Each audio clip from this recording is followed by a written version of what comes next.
standing in my white wedding dress, holding the microphone. I looked at my parents' shocked faces in the crowd. They had no idea what was coming next. But after 29 years of being called their failure daughter, it was finally my turn to speak. My name is Elara Carter, and this is the story of how I got the sweetest revenge on the family who threw me away like garbage. It all started when I was 8 years old. That's when my parents decided I wasn't good enough. My older sister Isolde was everything they wanted, pretty, loud, confident. She could charm anyone in seconds. Me, I was quiet. I liked reading books instead of talking to people. I preferred staying in my room instead of performing for guests. Why can't you be more like your sister? My mother Veronica would say, shaking her head. Isolde has grace. She has charm. You just hide. My father Gareth was worse. That girl will never amount to anything, he'd tell my mother when they thought I wasn't listening. She's too shy, too weak. At least we have Isolde to make us proud. But here's what they didn't know. I was always listening. I was always watching. And I was always planning. When I turned 18, I moved out immediately. I got a small job at an office and rented a tiny apartment. Nothing fancy, but it was mine. For the first time in my life, I felt peace. No one calling me a failure. Every day.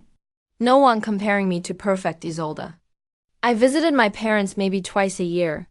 Christmas and one birthday visit. That was it. They never asked about my life. They never cared about my job. They just assumed I was barely surviving, which is exactly what I wanted them to think. Meanwhile, Isolde was living her dream life. She married a rich businessman when she was 25. Big wedding, expensive dress, hundreds of guests. Guess who wasn't invited? We didn't think you'd fit in, my mother explained over the phone. It's a very elegant affair.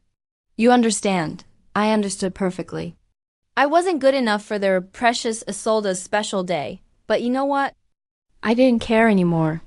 Because while they were planning Isolde's fairy tale wedding, I was building something they could never imagine. Remember that small office job I mentioned? Well, that wasn't exactly the whole truth. I did start there, but I didn't stay there. You see, while my family thought I was just a quiet failure, I was actually watching, learning, planning. That office job taught me about business, about clients, about what people really wanted. The first client came by accident. My boss was struggling with organizing his files and schedules. I stayed late one evening and fixed everything. When he saw it the next morning, he was amazed. Elara, how did you do this? Everything is perfect now. I just watched what problems you were having and fixed them, I said quietly. He promoted me on the spot. Then he started telling other business owners about me. Soon, people were calling asking if I could help organize their companies too. That's when I realized something important. Being quiet and watching had taught me to see problems other people missed. While everyone else was talking, I was noticing what wasn't working, so I started my own company. Small at first. Just me, working nights and weekends in my tiny apartment. I provided business consulting services. I was good with numbers, good with planning, good with seeing what others missed. All those years of being invisible had taught me how to observe everything. My first real client was a restaurant owner who was losing money every month. I spent a week watching his business. I saw that he was wasting food, his staff was confused about their jobs, and his customers had to wait too long for their orders. I wrote him a simple plan to fix these problems. Within 3 months, his restaurant was making profit for the first time in 2 years. He paid me more money than I'd made in 6 months at my office job. Word spread quickly. Restaurant owners started calling me. Then shop owners, then bigger companies. Within 2 years, I had 10 clients. Within 4 years, I had 50 employees working for me. Within 7 years, I owned 3 companies. By the time I was 28, I was worth more money than my parents had ever dreamed of, but they didn't know any of this. To them, I was still just Elara, the failure daughter with a small job and a modest apartment. I kept it secret on purpose. Every time my parents called, I complained about money problems. Every time I visited, I wore old clothes and drove an old car. I even rented a small apartment in a cheap neighborhood just for show, while I actually lived in a beautiful penthouse downtown. Why did I lie? Because I knew exactly what would happen if they found out the truth. They would suddenly pretend to love me, but only because they wanted my money. I wanted to see who they really were when they thought I had nothing to offer. Then, 3 years after Isolda's perfect wedding, her marriage exploded. Her husband found out she'd been cheating with his business partner. The divorce was ugly, expensive, and very public. Suddenly, my parents weren't so proud of their golden daughter anymore. That's when they remembered I existed. My mother called me on a Tuesday morning. I was in my office reviewing contracts for my latest business acquisition when her name appeared on my phone. "Elara, darling," she said, using a sweet voice I hadn't heard since I was 5 years old. "We need to talk. Can you come home this weekend?" I knew something was wrong. My parents never called me darling. When I arrived at their house that Saturday, the whole family was there. Mom, Dad, and Isolde. My sister looked terrible. Her hair was a mess. Her eyes were red from crying, and she clearly lost weight. "Sit down, Elara," my father said. "We need your help." Help? After 29 years of being ignored, suddenly they needed my help? "Isolde's divorce is costing us everything," my mother explained. "The lawyer fees, the settlement payments, it's all very expensive. And she has this wonderful new business idea that could make her rich again." I looked at Isolde. She couldn't even meet my eyes. "We know you have some savings," my father continued, "from your little job. And that apartment you bought, it must be worth something. We need you to sell it and give us the money." The room went completely silent. They wanted me to sell my home. The first place I'd ever felt safe. The place I'd worked so hard to buy.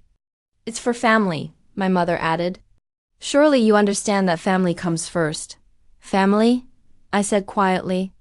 "Like when you didn't invite me to Isolde's wedding because I wouldn't fit in?" My mother waved her hand like she was brushing away a fly. "That's in the past, dear. This is about the future. About helping your sister start over." I looked at all three of them.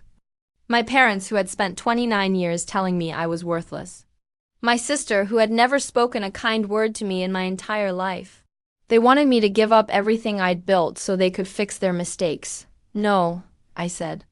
The word hung in the air like a bomb. "Excuse me," my father said. I said no. "I won't sell my apartment. I won't give you my savings. I won't fund Isolde's new business."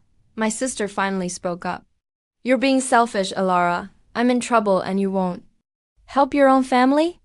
The same family that called me a failure for 29 years. My mother's sweet voice disappeared instantly.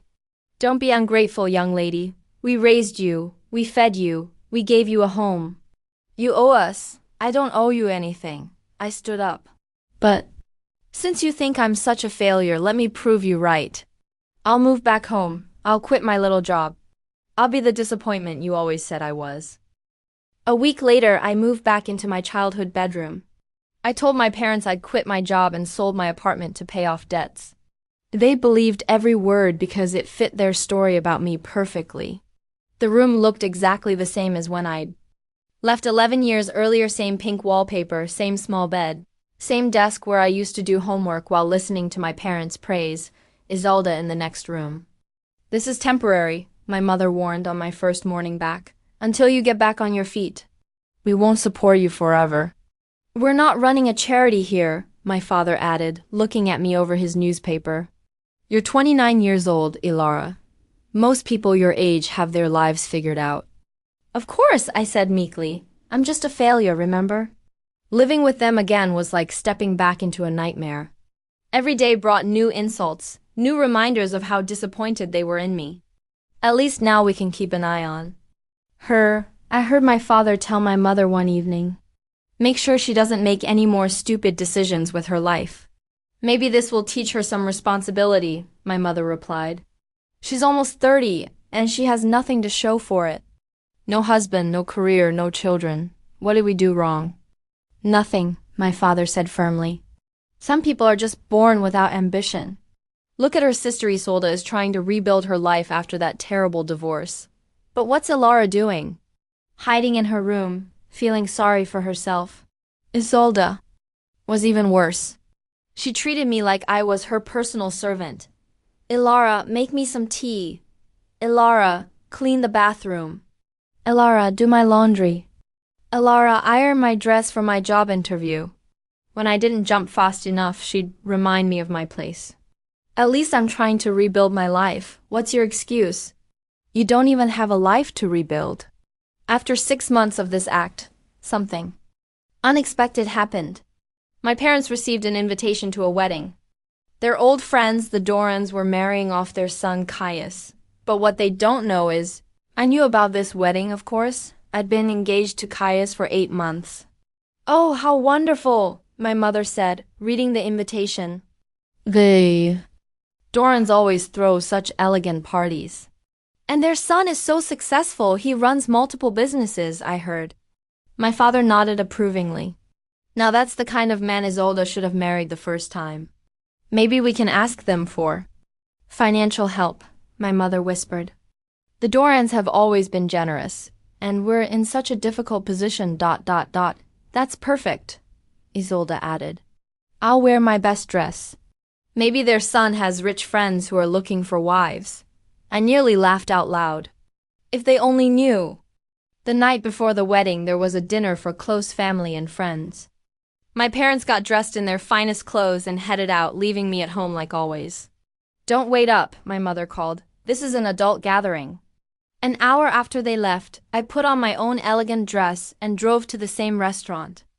I was, after all, the bride-to-be. When I walked into the private dining room, the look on my parents' faces was worth everything I'd endured for the past 6 months. Ilara, my mother whispered, what are you doing here?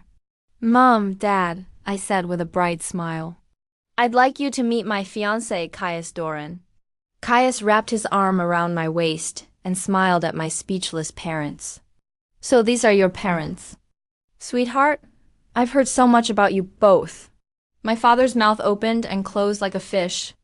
My mother grabbed the table to steady herself. Isolda looked like she might faint. This is impossible, my mother finally managed. Ilara doesn't. She can single quotes T. How did I meet the successful businessman, son of your old friends? I asked sweetly. It's a long story. We met at a business conference 3 years ago. He was expanding his company, and I was consulting for major corporations. We worked together, fell in love, and now we're getting married. But you don't have a job, Isolda said weakly. Actually, Caius said proudly, Ilara owns one of the most successful business consulting firms in the state. She's brilliant, and lucky she agreed to marry me. The color drained from my parents' faces. You own a business? My father whispered. 3 businesses, actually, I corrected. Plus investments in 12 others. But don't worry, I'm still the same failure daughter you raised. Over dinner, my parents' shock slowly turned into excitement. As they learned more about my success, I could practically see dollar signs in their eyes. This is wonderful news. My mother gushed. Our daughter, the successful businesswoman. We always knew you had potential, my father added. Remember, Veronica, we always said Ilara was special. Isolda was quieter, but I caught her calculating look. She was probably already planning how to get money from me. You know, my mother said carefully, we've been going through some difficult times. Lately. Family struggles, perhaps now that you're doing so well. You want money? I said simply. Well, family helps family, my father said, and you clearly don't need all of it. Look how successful you are. Plus, Isolda added, I have this amazing business opportunity. With your connections and my ideas, we could be partners. The same sister who had treated me like a servant for 6 months now wanted to be my business partner. I smiled and nodded. We can definitely talk about it after the wedding. They spent the rest of dinner being incredibly nice to me. Suddenly, I was brilliant, talented, amazing. Suddenly, they were proud to be my parents. Suddenly, Isolda wanted to be my best friend. It was almost funny how quickly their tune changed. When they realized I had money, the wedding was perfect. Hundreds of guests, beautiful flowers, elegant music. The venue was a historic mansion with gardens that looked like something from a fairy tale. I wore a dress that cost more than most people's cars, custom made by a designer who had dressed celebrities and royalty. As I walked down the aisle, I saw my parents sitting in the front row, beaming with pride and probably calculating how much money they could ask for later. They kept pointing me out to other guests, whispering about how proud they were of their successful daughter. My mother had even bought a new dress for the occasion and told everyone who would listen about my brilliant daughter, the businesswoman. The same woman who had called me a failure just months before. Isolde sat next to them, wearing a forced smile but with jealousy burning in her eyes. I knew she was comparing this wedding to her own disaster, thinking about how she should have been the successful one. The ceremony was beautiful. Caius and I had written our own vows, promising to support each other's dreams and build a life based on honesty and love. When he looked at me and said, "I choose you not just for who you are, but for who you've become despite everything you've overcome," I almost cried. After the ceremony, during the reception, it was time for speeches. The room was decorated with thousands of white roses and candles. Crystal chandeliers cast a warm glow over tables filled with our closest friends and family. Caius spoke first, beautifully talking about love and partnership. His parents welcomed me to the family with genuine warmth. Several friends shared sweet stories about our relationship and how happy we made each other. Then the DJ handed me the microphone. I stood up, smoothed my wedding dress, and looked out at the crowd of 300 guests. In the front row, my parents sat with huge smiles on their faces, probably rehearsing in their minds how they would approach me later about money. My father had already cornered Caius's dad during cocktail hour, talking about investment opportunities and family business partnerships. My mother had been telling other guests about how she'd always known I would be successful, completely rewriting history in real time. I stood up, adjusted the microphone, and looked out at the crowd of family and friends. In the front row, my parents sat with huge smiles on their faces, probably thinking about how proud they were of their successful daughter. "Thank you all for being here to celebrate this special day," I began. "Marriage is about choosing your family, about finding people who love and support you unconditionally." The crowd nodded and smiled. My parents looked even prouder. "I want to take a moment to talk about family," I continued. "About the people who shape us, who believe in us, who stand by us through good times and bad." My mother dabbed at her eyes with a tissue. She thought this speech was going to be about how grateful I was to have such wonderful parents. For most of my life, I was told I was a failure. I was told I would never amount to anything. I was told I was an embarrassment, that I wasn't graceful enough, smart enough, good enough to be part of my own family. The crowd grew quiet. This wasn't the speech they expected. I was excluded from important family events because I wouldn't fit in. I was ignored, dismissed, and treated like I didn't matter. My own parents were embarrassed to call me their daughter. I could see my parents' faces changing from pride to panic. But you know what? Those people were wrong. Not about me being different. They were right about that. I am different. I'm different because I learned that real success isn't about impressing people who will never be impressed. It's about building something meaningful with people who actually care about you. I looked directly at my parents. 6 months ago, these same people who now claim to be proud of me demanded that I sell my home and give them my savings to fix their mistakes. When I said no, they called me selfish and ungrateful. They let me move back home so they could continue to insult me daily, never suspecting that I was actually running the business empire they now desperately want to benefit from. My mother started to stand up, but my father pulled her back down. They were trapped in front of hundreds of people. Today, these same people sat in my front row, smiling and claiming they always knew I was special. They're already planning how to ask me for money, how to benefit from the success they spent 29 years telling me I'd never achieve. The crowd was completely silent. You could have heard a pin drop. "So I want to make something very clear," I said, my voice getting stronger. "Tonight, I'm not just a bride. I'm the same failure daughter you cast aside, and the one you shamelessly came to for money. The daughter who was never good enough for your approval is now too good for your greed. I paused, letting those words sink in. To my real family. My husband, his parents. Our friends who are here because they actually love us. Thank you for showing me what true support looks like. You believed in me when it mattered, not just when it benefited you. I raised my glass. And to those who only love me now that I'm successful, your approval was never worth having. And my success was never meant for sharing with people who would have celebrated my failure. I put down the microphone and sat down next to my new husband, who squeezed my hand proudly. The crowd was stunned for a moment, then slowly began to applaud.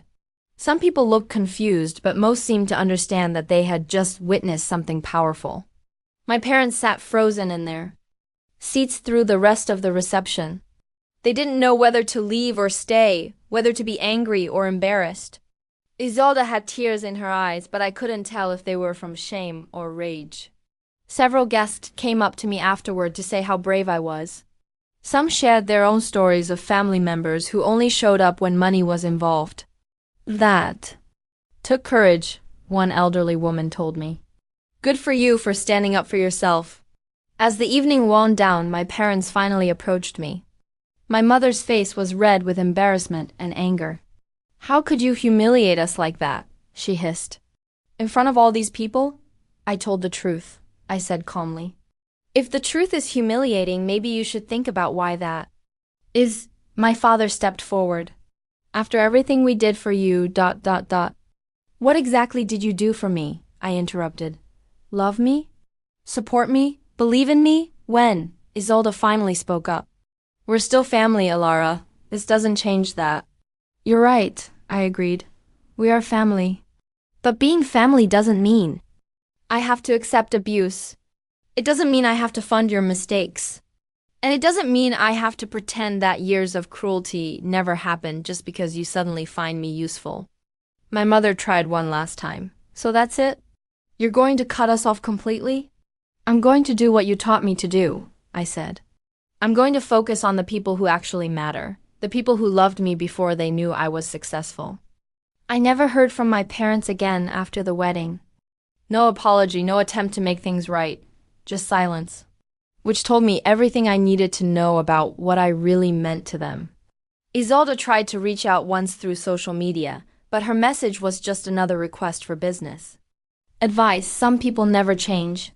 My business continued to grow. Caius and I bought a beautiful house and started planning our future together. We travel, we laugh, we build something meaningful together.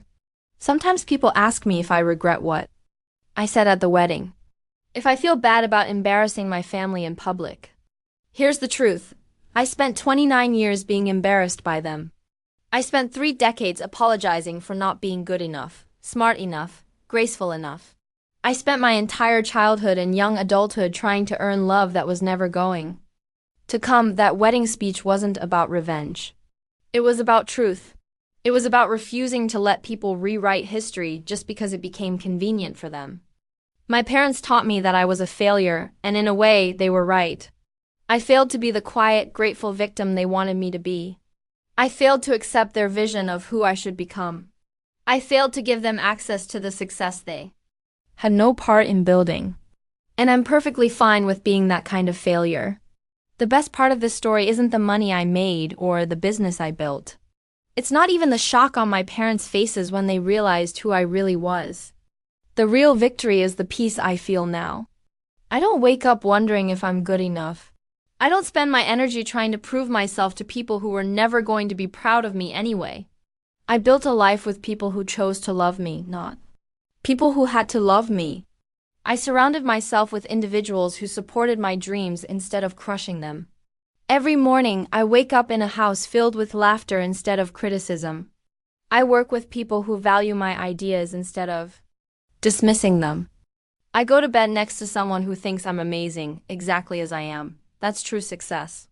Not the money, not the business empire, not the revenge, but the simple fact that I finally learned to love myself enough to demand better, to anyone reading.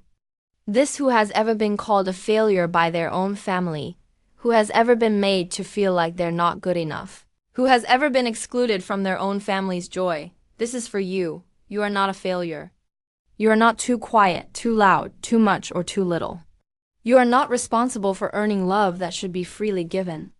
You do not owe anyone access to your success just because you share DNA with them. Build your own empire. Choose your own family. Create your own definition of success. And if the people who once dismissed you suddenly want to be part of your story, remember, you get to decide who earns a seat at your table. Sometimes the best revenge is simply refusing to let other people's limitations become your own. My name is Alara Carter Doran now, and I'm no longer anyone's failure daughter. I'm simply finally proudly myself. And that is more than enough.